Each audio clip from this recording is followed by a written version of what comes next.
ਸਤਿ ਸ੍ਰੀ ਅਕਾਲ। ਪੰਜਾਬ ਚੋਣਾਂ ਨੂੰ ਇੱਕ ਹਫ਼ਤੇ ਤੋਂ ਵੀ ਘੱਟ ਟਾਈਮ ਰਹਿ ਗਿਆ, ਪਰ ਗੋਆ ਤੇ ਉੱਤਰਾਖੰਡ ਵਿੱਚ ਚੁਣਾਵ ਪੂਰਾ ਹੋ ਚੁੱਕਾ ਹੈ। ਉੱਤਰ ਪ੍ਰਦੇਸ਼ ਵਿੱਚ ਵੀ 2 ਚਰਨ ਹੋ ਚੁੱਕੇ ਨੇ, ਹਜੇ ਕਈ ਚਰਨਾਂ 'ਚ ਹੋਰ ਇਲੈਕਸ਼ਨ ਹੋਏਗੀ। ਮੈਂ ਅੱਜ ਗੋਆ ਤੇ ਪੰਜਾਬ ਦਾ ਇੱਕ ਛੋਟਾ ਜਿਹਾ ਕੰਪੈਰੀਜ਼ਨ ਕਰਨਾ ਚਾਹੁੰਦਾ। ਉਹ ਕਿਉਂਕਿ ਬਹੁਤ ਹੱਦ ਤੱਕ ਜੋ ਇਸ ਵਾਰ ਇਹਨਾਂ ਦੋਵਾਂ ਥਾਵਾਂ ਤੇ ਹੋ ਰਿਹਾ ਹੈ ਉਹ ਸਿਮਿਲਰ ਹੈ। ਨੰਬਰ ਆਫ ਸੀਟਸ ਨੂੰ ਛੱਡ ਦਈਏ ਕਿਉਂਕਿ ਉਹਦੇ 'ਚ ਬਹੁਤ ਫਰਕ ਹੈ, ਗੋਆ ਬਹੁਤ ਛੋਟਾ ਹੈ। ਲੇਕਿਨ ਗੋਆ 'ਚ ਵੀ ਇਸ ਵਾਰ ਬਹੁਤ ਸਾਰੀਆਂ ਪਾਰਟੀਆਂ ਨੇ, ਜਿਵੇਂ ਕਿ ਪੰਜਾਬ 'ਚ ਅਸੀਂ ਬਾਰ-ਬਾਰ ਗੱਲ ਕਰ ਰਹੇ ਹਾਂ ਕਿ 5 ਪਾਰਟੀਜ਼ ਇਸ ਵਾਰ ਇਲੈਕਸ਼ਨ 'ਚ ਨੇ। ਉਹਦੀ ਗੱਲ ਵੀ ਕਰਾਂਗੇ, ਪਰ ਪਹਿਲਾਂ ਗੱਲ ਕਰ ਲਈਏ ਇਸ਼ੂਜ਼ ਦੀ। ਕੁਝ ਬਹੁਤ ਵੱਡੇ ਇਸ਼ੂਜ਼ ਇਕੱਠਿਆਂ ਜੋੜਦੇ ਨੇ ਇਹਨਾਂ ਦੋਵਾਂ ਸਟੇਟਸ ਨੂੰ, ਜਿਹਦੀ ਮੈਂ ਅੱਜ ਗੱਲ ਕਰਨ ਜਾ ਰਿਹਾ।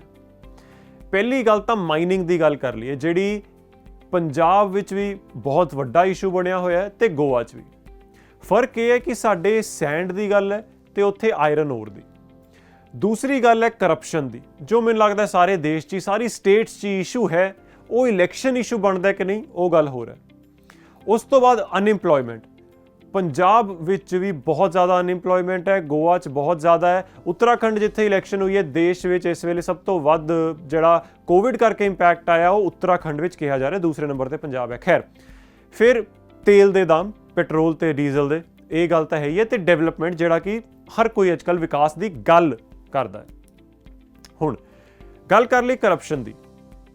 ਗੋਆ ਦੇ ਪਹਿਲਾਂ ਗਵਰਨਰ ਰਹਿ ਚੁੱਕੇ ਬੀਜੇਪੀ ਦੇ ਲੀਡਰ ਸਤਿਆਪਾਲ ਮਲਿਕ ਨੇ ਪਿਛਲੇ ਸਾਲ ਇਹ ਕਹਿ ਦਿੱਤਾ ਸੀਗਾ ਕਿ ਮੈਂ ਆਪ ਦੇਖ ਕੇ ਆਇਆ ਕਿ ਕਰਪਸ਼ਨ ਹਰ ਚੀਜ਼ 'ਚ ਹੈ ਗੋਆ, ਤੇ ਗੋਆ ਗਵਰਨਮੈਂਟ ਇਹ ਸਭ ਕਰ ਰਹੀ ਹੈ। ਮਲਿਕ ਨਵੰਬਰ 2019 ਤੋਂ ਅਗਸਤ 2020 ਤੱਕ ਗੋਆ ਦੇ ਗਵਰਨਰ ਸੀਗੇ, ਜਿਸ ਤੋਂ ਬਾਅਦ ਇਹੋ ਜਿਹੇ ਸਟੇਟਮੈਂਟਸ ਤੋਂ ਬਾਅਦ ਹੀ ਮੈਨੂੰ ਲੱਗਦਾ ਉਹਨੂੰ ਮੇਘਾਲਿਆ ਦੇ ਰਾਜ ਭਵਨ ਭੇਜਤਾ ਸੀ। ਫਿਰ ਗੱਲ ਆਉਂਦੀ ਹੈ ਕਸੀਨੋ ਤੇ ਜਿਹੜਾ ਉੱਥੇ ਦਾ ਕਲਚਰ ਦੀ ਗੱਲ ਹੈ, ਜਿਹੜੀ ਚੱਲ ਰਹੀ ਹੈ ਇਸ ਵੇਲੇ। ਸੋ ਕਸੀਨੋਜ਼ ਨਾਲ ਬੇਸਿਕਲੀ ਗੋਆ ਦੇ ਜਿਹੜੇ ਲੋਕ ਨੇ ਉਹਨਾਂ ਦਾ ਕਲਚਰ ਇੰਪੈਕਟ ਬਹੁਤ ਜ਼ਿਆਦਾ ਹੋ ਰਿਹਾ, ਉਹਦੀ ਗੱਲ ਕਰ ਰਿਹਾ। ਦੂਜਾ, ਉੱਥੋਂ ਬਾਹਰ ਦੇ ਲੋਕ, ਸਟੇਟ ਤੋਂ ਬਾਹਰ ਦੇ ਲੋਕ ਆ ਕੇ ਇੰਪਲੋਇਮੈਂਟ ਲੈ ਰਹੇ ਹੈ, ਉਹਦੀ ਗੱਲ ਹੋ ਰਹੀ ਹੈ। ਤੀਸਰਾ, ਲੋਕ ਕਹਿੰਦੇ ਹੈ ਕਿ ਖਾਸ ਕਰਕੇ ਜਿਹੜੇ ਆਫਸ਼ੋਰ ਕਸੀਨੋਜ਼ ਹੈ, ਤੁਹਾਨੂੰ ਦੱਸ ਦੇਵਾਂ ਕਿ ਜਿਹੜੇ ਆਫਸ਼ੋਰ ਕਸੀਨੋਜ਼ ਹੁੰਦੇ ਉਹ ਹੈ ਜਿਹੜੇ ਤੁਸੀਂ ਇੱਕ ਕਰੂਜ਼ ਸ਼ਿਪ ਚੜ੍ਹ ਕੇ ਜਾਂਦੇ ਹੋ ਤੇ ਪਾਣੀਆਂ 'ਚ ਜਾ ਕੇ ਤੁਸੀਂ ਕਸੀਨੋ ਖੇਡਦੇ ਹੋ। 5 ਇਹੋ ਜਿਹੇ ਆਫਸ਼ੋਰ ਕਸੀਨੋਜ਼ ਨੇ ਤੇ 1 ਡਜ਼ਨ 12 ਦੇ ਨੇੜੇ ਤੇੜੇ ਔਨਸ਼ੋਰ ਕਸੀਨੋਜ਼ ਨੇ, ਯਾਨੀ ਕਿ ਜ਼ਮੀਨ ਤੇ। ਲੋਕ ਕਹਿੰਦੇ ਕਿ ਸਭ ਤੋਂ ਜ਼ਿਆਦਾ ਕਰਪਸ਼ਨ ਤੇ ਕਾਲਾ ਮਾਲ ਜਿਹੜਾ ਇਕੱਠਾ ਹੋ ਰਿਹਾ ਹੈ ਉਹ ਇਹਨਾਂ ਕਸੀਨੋਜ਼ 'ਚੋਂ ਹੈ। 2012 ਤੋਂ ਬੀਜੇਪੀ, ਜਿਹੜੀ ਹੁਣ ਸਰਕਾਰ ਵੀ ਰਹੀ ਹੈ ਗੋਆ 'ਚ, ਉਹ ਕਹਿੰਦੀ ਆ ਰਹੀ ਸੀਗੀ, ਪਹਿਲਾਂ ਤਾਂ ਉਹ ਡਿਮਾਂਡ ਕਰਦੀ ਰਹੀ ਤੇ ਖੁਦ ਪ੍ਰੋਮਿਸ ਕਰਦੀ ਰਹੀ ਕਿ ਜਦੋਂ ਅਸੀਂ ਆਵਾਂਗੇ ਤਾਂ ਕਸੀਨੋਜ਼ ਨੂੰ ਬੰਦ ਕਰ ਦੇਵਾਂਗੇ, ਉਹਨਾਂ ਦੇ ਲਾਇਸੈਂਸ ਕੈਂਸਲ ਕਰ ਦੇਵਾਂਗੇ। ਇਲੈਕਸ਼ਨ ਮੈਨੀਫੈਸਟੋ 'ਚ ਵੀ ਪਿਛਲੀ ਵਾਰ ਪਾਇਆ। ਜਿੱਤ ਕੇ ਆਏ 5 ਸਾਲ ਹੋ ਗਏ, ਲੇਕਿਨ ਕੁਛ ਨਹੀਂ ਕੀਤਾ, ਬਲਕਿ ਇਲਜ਼ਾਮ ਲੱਗਦੇ ਰਹੇ ਹੈ ਬੀਜੇਪੀ ਤੇ ਕਿ ਉਹ ਕਸੀਨੋ ਇੰਡਸਟਰੀ ਨੂੰ ਫੇਵਰ ਕਰ ਰਿਹਾ, ਕਿਉਂਕਿ ਆਬਵੀਅਸਲੀ ਬਹੁਤ ਜ਼ਿਆਦਾ ਪੈਸਾ ਉਹਨਾਂ ਕੋਲ ਆ ਰਿਹਾ ਹੋਏਗਾ। ਇਸ ਵਾਰ ਆਮ ਆਦਮੀ ਪਾਰਟੀ ਨੇ ਪ੍ਰੋਮਿਸ ਕਰਤੀ ਹੈ ਉੱਥੇ ਕਿ ਸਾਰੇ ਕਸੀਨੋ ਸਟੇਟ ਦੇ ਬੰਦ ਕਰਤੇ ਜਾਣਗੇ ਜੇ ਉਹ ਪਾਵਰ 'ਚ ਆ ਗਈ। ਹੁਣ ਮਾਈਨਿੰਗ ਦੀ, ਜਿਵੇਂ ਕਿ ਮੈਂ ਗੱਲ ਕਰ ਰਿਹਾ ਸੀਗਾ, ਗੋਆ ਇੰਡੀਆ ਦਾ 3rd ਲਾਰਜੈਸਟ ਪ੍ਰੋਡਿਊਸਰ ਹੈ ਆਇਰਨ ਓਰ ਦਾ, ਤੇ ਇਹਦੀ ਜਿਹੜੀ ਮਾਈਨਿੰਗ ਹੈ ਉਹਦੇ ਕਰਕੇ ਇਕਨੋਮਿਕਲ ਇੰਪੈਕਟ ਬਹੁਤ ਜ਼ਿਆਦਾ ਹੋ ਰਿਹਾ ਹੈ, ਜਿਹੜਾ ਅਸੀਂ ਕੰਪੇਅਰ ਕਰ ਸਕਦੇ ਹਾਂ ਸਾਡੀ ਸੈਂਡ ਮਾਈਨਿੰਗ ਨਾਲ, ਜਿੱਥੋਂ ਇੰਨਾ ਜ਼ਿਆਦਾ ਸਟੇਟ ਨੂੰ ਰੈਵਨਿਊ ਆ ਸਕਦਾ ਹੈ, ਉਹ ਕਰਪਸ਼ਨ ਕਰਕੇ ਸਟੇਟ ਐਕਸਚੇਕਰ ਕੋਲ ਆਉਣ ਦੀ ਜਗ੍ਹਾ ਇੰਨਾ ਨੁਕਸਾਨ ਹੋ ਰਿਹਾ। ਸੋ ਮਾਈਨਿੰਗ ਇੱਕ ਕੋਸਟਲ ਸਟੇਟ ਵਿੱਚ ਟੂਰਿਜ਼ਮ ਤੋਂ ਬਾਅਦ ਬਹੁਤ ਇੰਪੋਰਟੈਂਟ ਰਹੀ ਹੈ ਇਸ ਸਟੇਟ ਵਿੱਚ, ਕਿਉਂਕਿ ਇੰਪਲੋਇਮੈਂਟ ਤੇ ਪੈਸਾ ਦੋਨੋਂ ਆਉਂਦੀ ਰਹੀ ਹੈ। ਮਾਈਨਿੰਗ ਸੁਪਰੀਮ ਕੋਰਟ ਦੇ 2018 ਦੇ ਇੱਕ ਆਰਡਰ ਤੋਂ ਬਾਅਦ ਬੰਦ ਹੋ ਗਈ ਸੀ, ਉਸ ਤੋਂ ਬਾਅਦ ਇਸੇ ਕਰਕੇ ਸ਼ਾਇਦ ਇਲੀਗਲ ਮਾਈਨਿੰਗ ਚੱਲਦੀ ਰਹੀ ਹੈ। ਹੁਣ ਗੱਲ ਕਰ ਲਈਏ ਕਿ ਪਾਰਟੀਆਂ ਕੀ ਕਹਿ ਰਹੀਆਂ ਨੇ। ਕਾਂਗਰਸ ਕਹਿ ਰਹੀ ਹੈ, ਰਾਹੁਲ ਗਾਂਧੀ ਆਏ ਸੀਗੇ, ਉਹਨਾਂ ਨੇ ਕਿਹਾ ਕਿ ਅਸੀਂ ਜੋ ਵੀ ਮਸਲੇ ਨੇ ਮਾਈਨਿੰਗ ਰਿਲੇਟਡ ਉਹ ਸੁਣਾਂਗੇ ਤੇ ਉਹਨਾਂ ਨੂੰ ਸੋਲਵ ਕਰਾਂਗੇ। ਅਰਵਿੰਦ ਕੇਜਰੀਵਾਲ ਨੇ ਉੱਥੇ ਜਾ ਕੇ ਕਿਹਾ ਕਿ ਮਾਈਨਿੰਗ ਦੀਆਂ ਜਿਹੜੀਆਂ ਜੌਬਸ ਨੇ, ਜਦ ਤੱਕ ਉਹ ਰੀਸਟੋਰ ਨਹੀਂ ਹੋ ਜਾਂਦੀ, ਉਹਨਾਂ ਲੋਕਾਂ ਨੂੰ ਦੁਬਾਰਾ ਉਸ 'ਚ ਇੰਪਲੋਇਮੈਂਟ ਨਹੀਂ ਮਿਲਦੀ, ਉਹਨਾਂ ਘਰਾਂ ਨੂੰ ਬੇਰੁਜ਼ਗਾਰੀ ਭੱਤਾ ਦੇਵਾਂਗੇ 5000 ਪਰ ਮਹੀਨਾ। ਇਸ ਤੋਂ ਬਾਅਦ ਗੱਲ ਆਉਂਦੀ ਹੈ ਕਲਚਰ ਤੇ ਲੈਂਗੁਏਜ ਦੀ।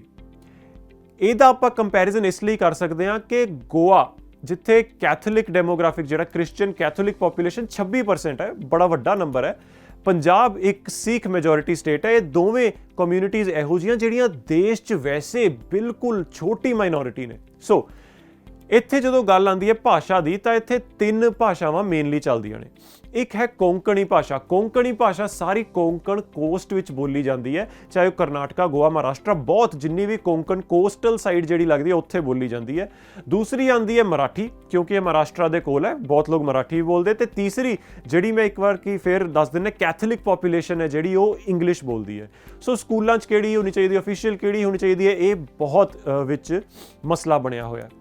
ਹੁਣ ਗੱਲ ਕਰ ਲਈਏ ਪਾਰਟੀਜ਼ ਦੀ। ਅਸੀਂ ਪੰਜਾਬ 'ਚ 5 ਪਾਰਟੀਆਂ ਹੋਣ ਕਰਕੇ ਕਹਿੰਦੇ ਹਾਂ ਬਹੁਤ ਪਾਰਟੀਆਂ ਹੈ, ਵੋਟਾਂ ਵੰਡੀਆਂ ਜਾਣਗੀਆਂ, ਇੰਨਾ ਕੁਝ। ਗੋਆ ਵਿੱਚ ਜ਼ਿਆਦਾ ਨੇ। ਗੋਆ ਵਿੱਚ ਬੀਜੇਪੀ ਦੀ ਜਿਹੜੀ ਇਸ ਵੇਲੇ ਅਲਾਈਅੰਸ ਚੱਲ ਰਹੀ ਹੈ ਜਾਂ ਚੱਲ ਰਹੀ ਸੀਗੀ, ਜਿਹੜੀ ਇਲੈਕਸ਼ਨ ਪਿਛਲੀ ਸਰਕਾਰ ਸੀਗੀ, ਉਹ ਸੀਗੀ ਮਹਾਰਾਸ਼ਟਰਾਵਾੜੀ ਗੋਮੰਤਕ ਪਾਰਟੀ MGP ਤੇ ਉਹਦੇ ਨਾਲ ਗੋਆ ਫਾਰਵਰਡ ਪਾਰਟੀ। ਇਹ 3 ਪਾਰਟੀਆਂ ਦੀ ਅਲਾਈਅੰਸ ਨਾਲ ਸਰਕਾਰ ਚੱਲ ਰਹੀ ਸੀ। ਯਾਦ ਦਿਲਾ ਦੇਵਾਂ ਕਿ ਪਿਛਲੀ ਇਲੈਕਸ਼ਨ 'ਚ ਕਾਂਗਰਸ ਦੀ ਮੈਜੋਰਿਟੀ ਆਈ ਸੀ, ਪਰ ਪੋਸਟ ਪੋਲ ਅਲਾਈਅੰਸ ਨਾ ਹੋਣ ਕਰਕੇ ਬੀਜੇਪੀ ਨੇ ਇਹਨਾਂ 2 ਪਾਰਟੀਆਂ ਦੇ ਨਾਲ ਸਰਕਾਰ ਬਣਾ ਲਈ ਸੀਗੀ। ਇਸ ਤੋਂ ਇਲਾਵਾ ਇਸ ਵਾਰ ਆਮ ਆਦਮੀ ਪਾਰਟੀ ਵੈਸਟ ਬੰਗਾਲ ਤੋਂ ਫੇਮਸ ਹੋਈ ਮਮਤਾ ਬੈਨਰਜੀ ਦੀ ਤ੍ਰਿਣਮੂਲ ਕਾਂਗਰਸ, ਇਹ ਵੀ ਹੈ। ਤੇ ਨਾਲ ਇੱਕ ਨਵੀਂ ਪਾਰਟੀ ਹੈ ਰੈਵੋਲੂਸ਼ਨਰੀ ਗੋਅਨ ਪਾਰਟੀ, ਜਿਹੜੀ ਕਿ ਇਸ ਤੋਂ ਪਹਿਲਾਂ ਇੱਕ ਪ੍ਰੈਸ਼ਰ ਗਰੁੱਪ ਰਹੀ ਹੈ, ਪਰ ਹੁਣ 40 ਚੋਂ 38 ਸੀਟਾਂ ਤੇ ਗੋਆ ਵਿੱਚ ਖੜੀ ਹੈ ਤੇ ਚੈਲੰਜ ਕਰ ਰਹੀ ਹੈ ਇਹਨਾਂ ਸਾਰੀ ਪਾਰਟੀਆਂ ਨੂੰ। ਹੁਣ ਜਿਵੇਂ ਕਿ ਮੈਂ ਦੱਸਿਆ, 40 ਚੋਂ ਸਿਰਫ 17 ਸੀਟਾਂ ਬੀਜੇਪੀ ਲਈ ਸੀਗੀ। MGP ਤੇ GFP ਜਿਹੜੀਆਂ ਉੱਥੇ ਦੇ ਦੋ ਰੀਜਨਲ ਪਾਰਟੀਆਂ ਨੇ, ਉਹਨਾਂ ਨਾਲ ਮਿਲ ਕੇ ਸਰਕਾਰ ਬਣਾ ਲਈ ਸੀਗੀ, ਕਿਉਂਕਿ ਕਾਂਗਰਸ ਜਿਹਦੇ ਕੋਲ ਬੀਜੇਪੀ ਤੋਂ ਵੱਧ ਸੀਟਾਂ ਸੀਗੀਆਂ, ਮੈਜੋਰਿਟੀ ਨਹੀਂ ਸੀ, ਕੋਈ ਪੋਸਟ ਪੋਲ ਅਲਾਈਅੰਸ ਨਹੀਂ ਸੀ ਕਰ ਸਕੀ। ਹੁਣ ਬੀਜੇਪੀ ਦੇ ਨਾਲ ਜਿਹੜੀ ਇੱਕ MGP ਪਾਰਟੀ ਜੁੜੀ ਹੋਈ ਸੀ, ਉਹ ਇਸ ਵਾਰ ਆਲ ਇੰਡੀਆ ਤ੍ਰਿਣਮੂਲ ਕਾਂਗਰਸ ਜਿਹੜੀ ਮਮਤਾ ਬੈਨਰਜੀ ਦੀ ਪਾਰਟੀ ਹੈ, ਉਹਦੇ ਨਾਲ ਮਿਲ ਕੇ ਚੁਣਾਵ ਲੜ ਰਹੀ ਹੈ। ਰੈਵੋਲੂਸ਼ਨਰੀ ਗੋਅਨਸ ਪਾਰਟੀ ਅਲੱਗ ਤੋਂ ਲੜ ਰਹੀ ਹੈ ਤੇ ਗੋਆ ਫਾਰਵਰਡ ਪਾਰਟੀ ਜਿਹੜੀ ਬੀਜੇਪੀ ਦੇ ਨਾਲ ਸੀਗੀ, ਉਹ ਇਸ ਵਾਰ ਕਾਂਗਰਸ ਦੇ ਨਾਲ ਹੈ। ਸੋ ਇੱਕ ਹੋਰ ਪਾਸੇ ਬੀਜੇਪੀ ਤੇ ਆਮ ਆਦਮੀ ਪਾਰਟੀ ਕੱਲੀ ਪਾਰਟੀਆਂ ਲੜਨਗੀਆਂ। ਸੋ ਇਸ ਵਾਰ ਉੱਥੇ ਵੀ ਮੁਕਾਬਲਾ ਬੜਾ ਇੰਟਰਸਟਿੰਗ ਹੋਣ ਵਾਲਾ ਹੈ, ਲੇਕਿਨ ਉੱਥੇ ਦੀਆਂ ਰੀਜਨਲ ਪਾਰਟੀਆਂ ਪਿਛਲੀ ਵਾਰ ਵੀ ਤੇ ਸ਼ਾਇਦ ਇਸ ਵਾਰ ਵੀ ਸਰਕਾਰ ਕੌਣ ਬਣਾਏਗਾ ਉਹ ਡਿਸਾਈਡ ਕਰਨ ਵਾਲੀਆਂ ਨੇ। ਹੁਣ ਆਉਂਦੇ ਆ ਇਸ ਸਿਨੈਰੀਓ 'ਚ ਪੰਜਾਬ ਤੇ। ਪੰਜਾਬ 'ਚ 2 ਵੱਡੀਆਂ ਨੈਸ਼ਨਲ ਪਾਰਟੀਆਂ, ਓਬਵੀਅਸਲੀ ਕਾਂਗਰਸ ਤੇ ਬੀਜੇਪੀ, ਉਸ ਤੋਂ ਇਲਾਵਾ ਆਮ ਆਦਮੀ ਪਾਰਟੀ, ਫਿਰ ਸਭ ਤੋਂ ਇੰਪੋਰਟੈਂਟ ਰੀਜਨਲ ਪਾਰਟੀ ਪੰਜਾਬ ਦੀ ਅਕਾਲੀ ਦਲ ਆ ਜਾਏਗੀ, ਜੋ ਯਾਦ ਰੱਖੀਏ ਕਿ ਇਸ ਤੋਂ ਪਹਿਲਾਂ ਬੀਜੇਪੀ ਦੇ ਨਾਲ ਸੀਗੀ, ਇਸ ਵੇਲੇ ਤੱਕ ਬੀਜੇਪੀ ਦੇ ਨਾਲ ਨਹੀਂ ਹੈ। ਪੋਸਟ ਪੋਲ ਅਲਾਈਅੰਸ ਜੇ ਹੋ ਜਾਵੇ ਤਾਂ ਕੁਝ ਕਿਹਾ ਨਹੀਂ ਜਾ ਸਕਦਾ। ਲੇਕਿਨ ਫਿਰ ਆਂਦਾ ਇਸ ਵਾਰ ਦਾ ਡਾਰਕ ਹਾਰਸ ਸੰਯੁਕਤ ਸਮਾਜ ਮੋਰਚਾ। ਕਿਸਾਨੀ ਅੰਦੋਲਨ ਤੋਂ ਬਾਅਦ ਫੋਕਸ ਚਾਹੀਏ, ਲੇਕਿਨ ਇਹ ਡਾਰਕ ਹਾਰਸ ਇਸ ਲਈ ਹੋ ਸਕਦੀ ਹੈ ਕਿ ਜ਼ਿਆਦਾ ਪਾਰਟੀਆਂ ਇਹਨੂੰ ਕਹਿ ਹੀ ਨਹੀਂ ਰਹੀਆਂ ਕਿ ਇਹ ਜ਼ਿਆਦਾ ਕੁਝ ਕਰਨਗੇ। ਇਹਨਾਂ ਕੋਲ ਚੁਣਾਵ ਚਿੰਨ੍ਹ ਨਹੀਂ ਇਹਨਾਂ ਨੂੰ ਮਿਲਿਆ, ਪਾਰਟੀ ਰਜਿਸਟਰ ਨਹੀਂ ਹੋ ਪਾਈ ਹੈ, ਅਲੱਗ-ਅਲੱਗ ਚੁਣਾਵ ਚਿੰਨ੍ਹ ਤੇ ਇਹਦੇ ਬੰਦੇ ਲੜਨ ਜਾ ਰਹੇ ਹੈ ਇਲੈਕਸ਼ਨਾਂ। ਲੇਕਿਨ ਜੇ ਕੁਝ ਸੀਟਾਂ ਆ ਜਾਣ ਸੰਯੁਕਤ ਸਮਾਜ ਮੋਰਚਾ ਕੋਲ ਤਾਂ ਪੰਜਾਬ ਦੀ ਸਰਕਾਰ ਇਹ ਤੈਅ ਕਰ ਸਕਦੇ ਨੇ, ਖਾਸ ਕਰਕੇ ਤਦ ਜਦੋਂ ਕਿ ਬੀਜੇਪੀ ਤੇ ਅਕਾਲੀ ਦਲ ਆਪਸ 'ਚ ਕੋਲੀਸ਼ਨ ਪੋਸਟ ਪੋਲ ਨਾ ਕਰਨ। ਇਹ ਗੱਲ ਇੰਪੋਰਟੈਂਟ ਹੋ ਸਕਦੀ ਹੈ। ਜੇ ਦੇਖੀਏ ਕਿ ਸੰਯੁਕਤ ਸਮਾਜ ਮੋਰਚਾ ਕਿਹਦੇ ਨਾਲ ਅਲਾਈਅੰਸ ਕਰ ਸਕਦਾ, ਤਾਂ ਮੈਨੂੰ ਲੱਗਦਾ ਆਮ ਆਦਮੀ ਪਾਰਟੀ ਨੂੰ ਛੱਡ ਕੇ ਉਹਦੇ ਕੋਲ ਹੋਰ ਕੋਈ ਆਪਸ਼ਨ ਨਹੀਂ ਬਚਦੀ ਹੈ।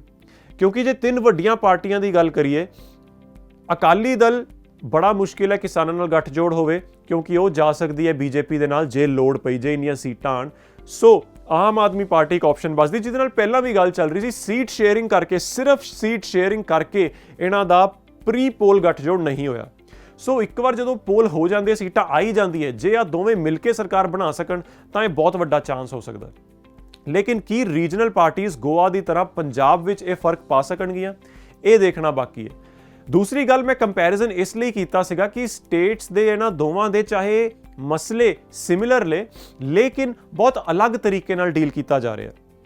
ਕਾਂਗਰਸ ਨੇ ਵਾਅਦਾ ਇੱਕ ਵਾਰ ਇਹ ਵੀ ਕੀਤਾ ਇਸ ਵਾਰ ਕਿ ਅਸੀਂ ਜੇ ਗੋਆ ਸਰਕਾਰ ਬਣਾਉਂਦੇ ਆ ਤਾਂ ਪੈਟਰੋਲ ਤੇ ਡੀਜ਼ਲ ਦੀ ਪ੍ਰਾਈਸ ਤੇ ਕੈਪ ਲੱਗ ਜਾਏਗਾ, ਯਾਨੀ ਕਿ ਇੱਕ ਡਿਸਾਈਡਡ ਰੇਟ ਤੋਂ ਵੱਧ ਰੇਟ ਨਹੀਂ ਹੋ ਸਕੇਗਾ, ਜੋ 80 ਰੁਪਏ ਪ੍ਰਤੀ ਲੀਟਰ ਦੇ ਵੱਡੇ ਬੈਨਰ ਗੋਆ 'ਚ ਲੱਗੇ ਹੋਏ ਨੇ। ਖੈਰ ਇਹੋ ਜੀ ਕੋਈ ਅਨਾਉਂਸਮੈਂਟ ਪੰਜਾਬ 'ਚ ਨਹੀਂ ਹੋਈ, ਲੇਕਿਨ ਤੇਲ ਮਹਿੰਗੇ ਹੋਣ ਦਾ ਮੁੱਦਾ ਜ਼ਰੂਰ ਹੈ। ਸੋ ਪਾਰਟੀਆਂ ਕਹਿ ਰਹੀਆਂ ਨੇ ਕਿ ਅਸੀਂ ਤੇਲ ਸਸਤਾ ਕਰਾਂਗੇ ਜਾਂ ਸਸਤਾ ਰੱਖਾਂਗੇ। ਉਹਦੀ ਤਰਜ਼ ਤੇ ਇੱਥੇ ਬਿਜਲੀ ਦੇ ਰੇਟ ਦੀ ਬਹੁਤ ਗੱਲ ਹੋ ਰਹੀ ਹੈ, ਜੋ ਸਾਰੀਆਂ ਪਾਰਟੀਆਂ ਨੇ ਯੂਨਿਟਸ ਕੁਝ ਮੁਫਤ ਦੇਣ ਦੀ ਗੱਲ ਕੀਤੀ ਹੈ, ਰੇਟ ਘਟਾਉਣ ਦੀ ਗੱਲ ਕੀਤੀ ਹੈ, ਸਾਰਾ ਕੁਝ ਹੋਇਆ। ਮਾਈਨਿੰਗ ਦਾ ਮੁੱਦਾ ਬੜਾ ਸਿਮਿਲਰ ਹੈ, ਇੱਥੇ ਵੀ ਸੈਂਡ ਮਾਈਨਿੰਗ ਦਾ ਹੈ, ਉੱਥੇ ਆਇਰਨ ਓਰ ਦਾ ਹੈ, ਬਹੁਤ ਐਕਸਚੇਕਰ ਨੂੰ ਲਾਸ ਹੋ ਰਿਹਾ, ਜਿਹੜੀ ਸਾਰੀ ਪਾਰਟੀਆਂ ਗੱਲ ਕਰ ਰਹੀਆਂ, ਬਿਆਨਬਾਜ਼ੀ ਕਰ ਰਹੀਆਂ, ਇੱਕ ਦੂਜੇ ਦੇ ਖਿਲਾਫ ਇਲਜ਼ਾਮ ਲਗਾ ਰਹੀਆਂ। ਇਹ ਕੰਪੈਰੀਜ਼ਨ ਸਾਨੂੰ ਇਸ ਲਈ ਦੇਖਣਾ ਵੀ ਬਹੁਤ ਜ਼ਰੂਰੀ ਹੈ ਕਿ ਅਸੀਂ ਜਦੋਂ ਵੋਟ ਪਾਈਏ ਤਾਂ ਇਹ ਦੇਖੀਏ ਕਿ ਮੁੱਦੇ ਬਹੁਤ ਸਾਰੇ ਸਿਮਿਲਰ ਨੇ ਤੇ ਉਹ ਇਲੈਕਸ਼ਨ ਇਸ਼ੂਜ਼ ਬਣ ਜਾਂਦੇ ਆ, ਪਰ ਉਹਨਾਂ ਦਾ ਨਿਪਟਾਰਾ ਨਹੀਂ ਹੋ ਪਾ ਰਿਹਾ। ਸੋ ਕਿਹੜੇ ਇਸ਼ੂਜ਼ ਦਾ ਕਿਹੜੀ ਪਾਰਟੀ ਨੇ ਨਿਪਟਾਰਾ ਕੀਤਾ ਹੈ ਤੇ ਕਿਹੜਾ ਕਰ ਸਕਦਾ ਹੈ, ਇਹ ਦੇਖ ਕੇ ਵੋਟ ਪਾਈਏ। ਉਮੀਦ ਹੈ ਇਹੋ ਜਿਹੇ ਐਨਾਲਿਸਿਸ ਤੁਸੀਂ ਦੇਖਦੇ ਰਹੋਗੇ, ਮੇਰੇ ਨਾਲ ਜੁੜੇ ਰਹੋਗੇ ਤੇ ਇਹੋ ਜਿਹੀਆਂ ਖਾਸ ਹੋਰ ਰਿਪੋਰਟਸ ਦੇ ਲਈ ਵੀ ਦੇਖਦੇ ਰਹੋ ਪੰਜਾਬ ਟੁਡੇ। ਸਤਿ ਸ਼੍ਰੀ ਅਕਾਲ।